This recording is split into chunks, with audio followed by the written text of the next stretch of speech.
Baik ya, saudara. Ya, bau nyale adalah sebuah tradisi masyarakat agraris di Pulau Lombok. Walaupun peristiwa bau nyalenya itu sendiri di pantai atau di laut, tetapi sebenarnya ini adalah tradisi masyarakat agraris. Nama tradisinya adalah bau nyale. Bau nyale ini bahasa Sasak, kalau diterjemahkan ke bahasa Indonesia artinya menangkap nyale. Nyale ini adalah sejenis biota laut yang hanya keluar 1 tahun sekali pada waktu tertentu, baik itu tanggal maupun jamnya. Jadi kalau kita terlambat pada jam tersebut, kita tidak akan mendapatkan nyalenya.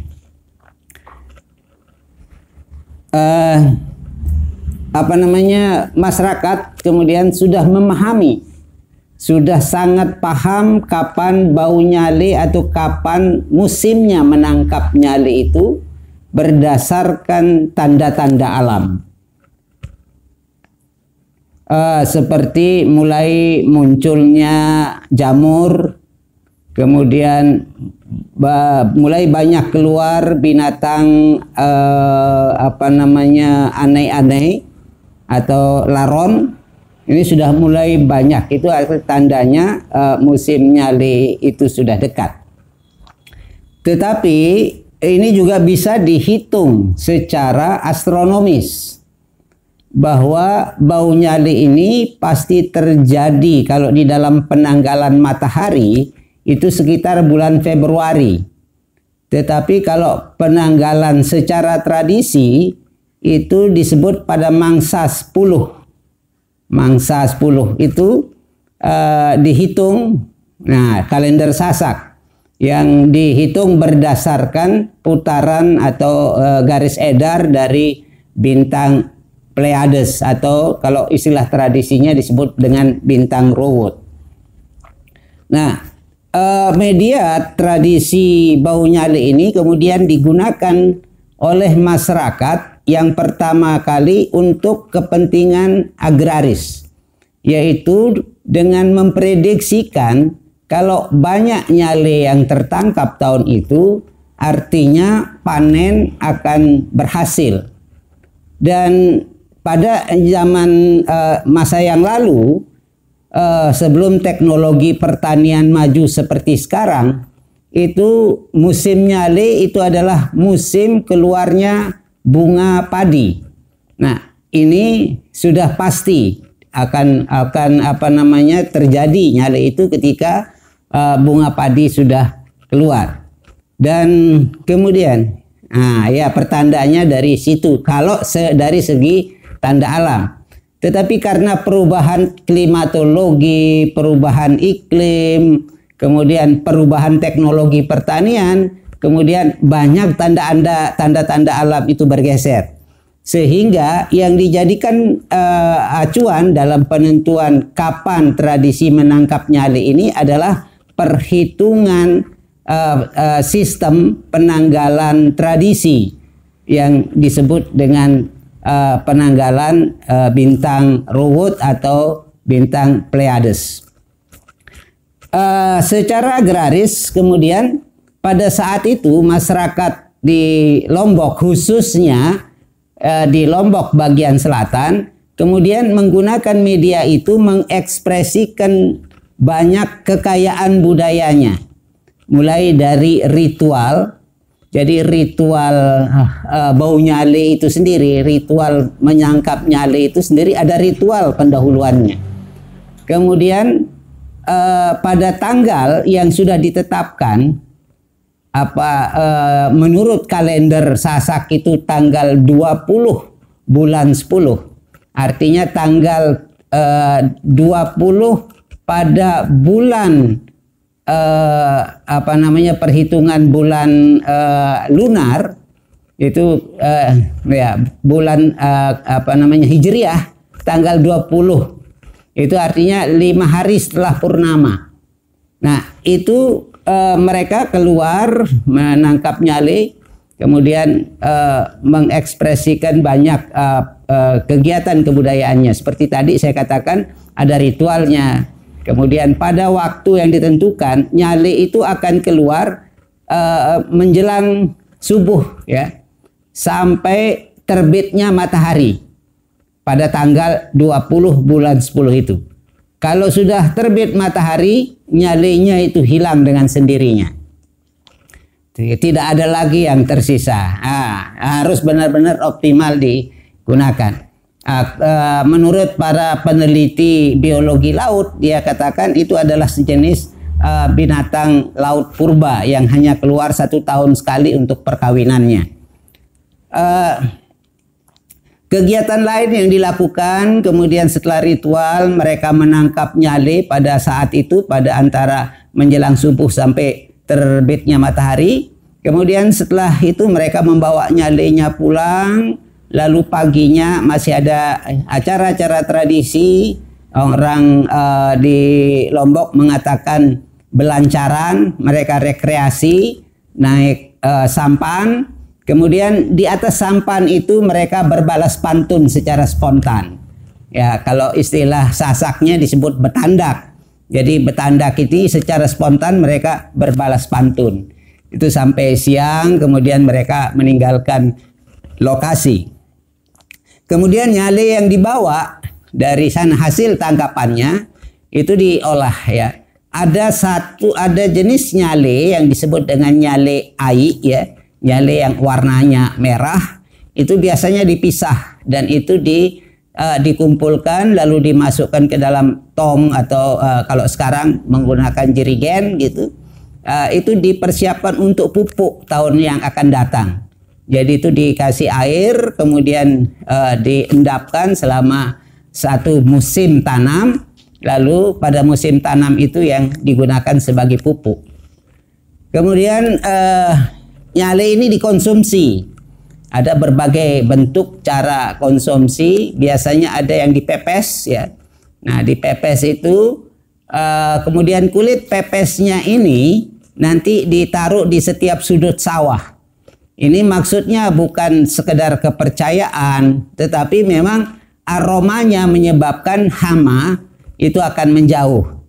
Ada yang dibakar di di pematang, kemudian asapnya itu akan mengusir hama, yang terutama yang jenis walang sangit yang biasa lagi banyak pada musim-musim itu akan pergi. Manfaatnya jadi dari segi agraris gitu ya. Kemudian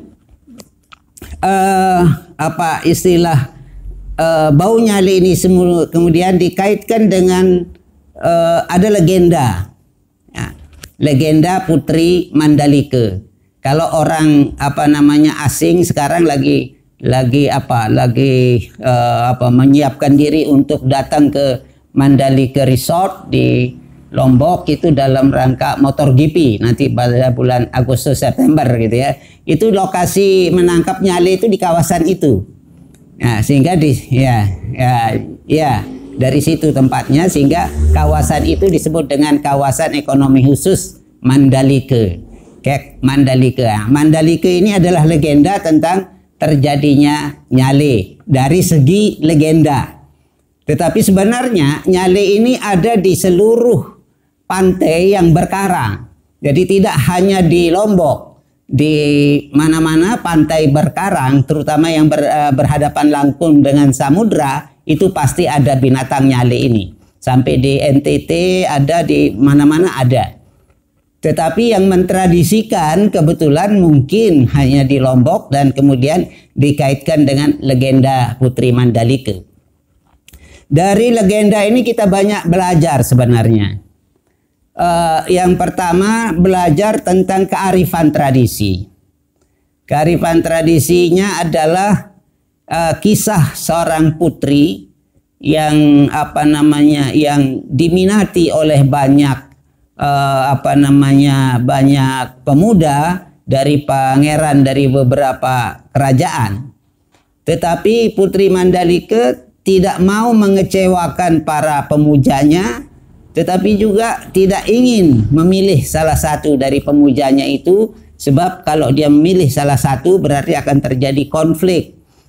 Konflik ini kemudian akan menyebabkan terjadi pertumpahan darah di antara kerajaan-kerajaan kecil pada masa itu ceritanya. Lalu Putri Mandalika mencari jalan, ya, dengan memohon kepada Tuhan Yang Maha Esa, jalan apa yang akan ditempuh. Lalu di dalam legenda itu, wallahu a'lam, hanya Allah yang tahu apa yang terjadi pada Mandalika.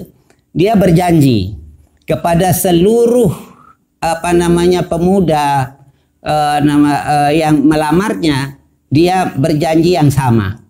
Datanglah besok di Pantai Seger pada tanggal 20 bulan 10.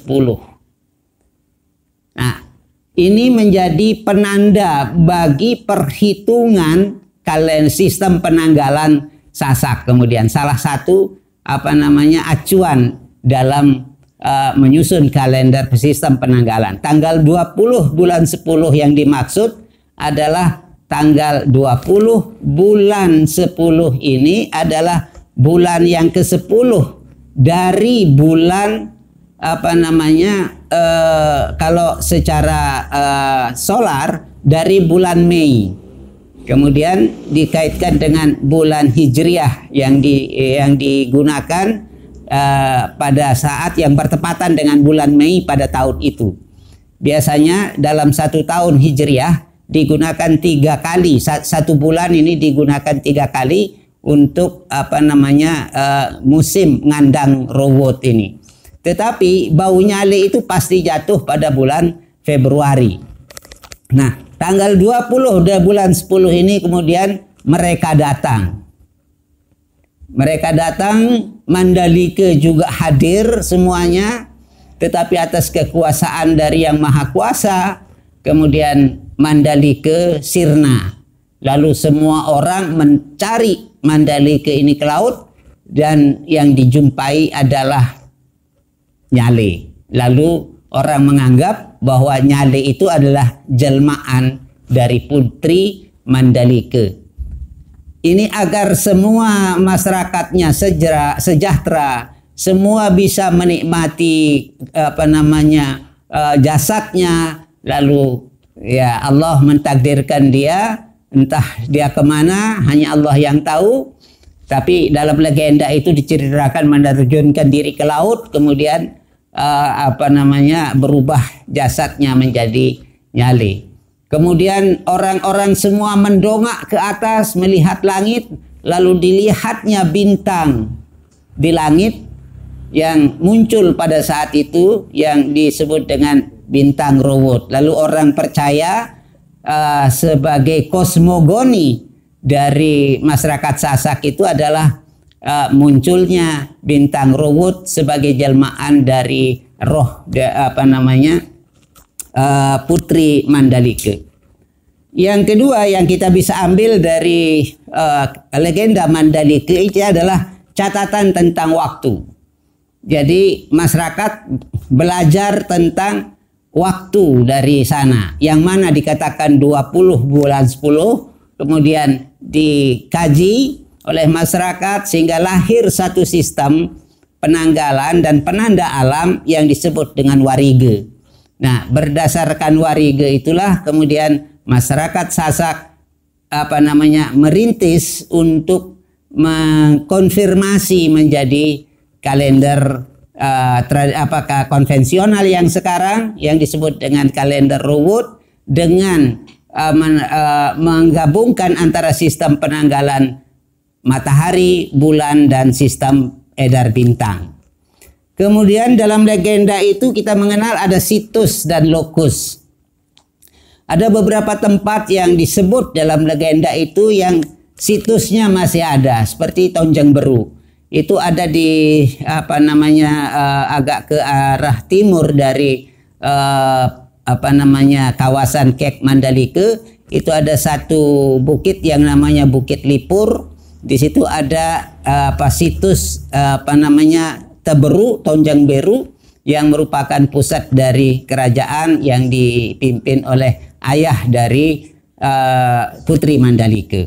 Mulai dari era 80-an akhir ya, pemerintah mulai peka pariwisata di Lombok, kemudian melihat segala sesuatu yang bisa dikemas menjadi event pariwisata. Salah satu yang punya potensi besar adalah Bau Nyale, yang sekarang sudah menjadi golden event, jadi menjadi event internasional. Bahkan ya sehingga sangat terkenal Bau Nyale ini di seluruh dunia. Selama pandemi, kebetulan kemarin tanggal 2 sampai 3 Februari kemarin itu memang musimnya nyale ya. Sudah mulai keluar nyale, tetapi karena pandemi masyarakat ya turun seperti biasa mencari nyale. Nah, tetapi karena beberapa faktor, antara lain faktor kejernihan air ya, air laut, karena terlalu banyak run off air gunung ya, banyak sekali air gunung yang masuk ke laut menyebabkan air laut tercemar. Nah, ini karena banjir kan.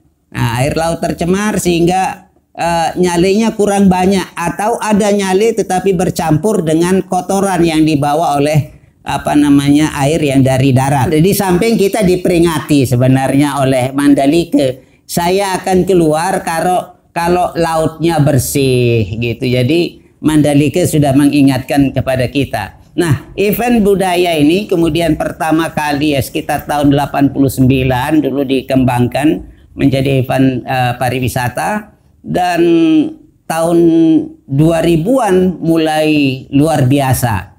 Jadi menjadi event internasional yang sangat ramai dan dengan berbagai ekspresi budaya yang masyarakat Sasak ditampilkan di kawasan itu. Dan biasanya ada 2 kali sebenarnya. Jadi ada kalau dalam 1 bulan ini kurang umpamanya karena faktor cuaca, bisa karena pH air, kemudian karena hujan dan sebagainya, nyalenya berkurang pada nyale awal. Kalau nyale yang pertama ini disebut dengan nyale tunggak. Nah, kalau kurang di nyale tunggak nanti akan melimpah pada nyale ujung ya, atau ujung musim ya. Ujung musim ini orang menyebutnya dengan nyale putu. Itu sekira 1 bulan. Jadi nanti tanggal 3 atau 4 Maret itu akan ada lagi orang Bau Nyale itu. Tetapi biasanya pemerintah mengambil event itu pada nyale nyale tunggak, karena memperingati tanggal 20 bulan 10 ya, menurut perhitungan kalender Sasak atau sesuai dengan perjanjian Putri Mandalika. Jadi dengan harapan tentu saja untuk bisa berlanjutnya nyale ini, ada harapan kita ke depan. Yang pertama, masyarakat harus memelihara nyale. Nah, kalau kita tidak pelihara nyale ini, maka nyale akan punah. Dengan cara yang pertama adalah memelihara laut, sehingga terumbu karang dipelihara, kemudian kejernihan air laut akibat dari longsor dan sebagainya kita jaga alam supaya tidak mencemari air laut ya. Kemudian yang kedua dengan memelihara kearifan tradisi, jadi ritual-ritual tradisi terus dihidupkan sebagai upaya kita untuk menyeimbangkan alam. Kemudian yang ketiga, kita berusaha sama-sama untuk memelihara hasanah ilmu pengetahuan yang sangat penting sebagai satu bentuk peradaban maju dari satu bangsa, yaitu sistem penanggalan yang dimiliki secara tradisi. Saya kira itu sebagai closing statement saya.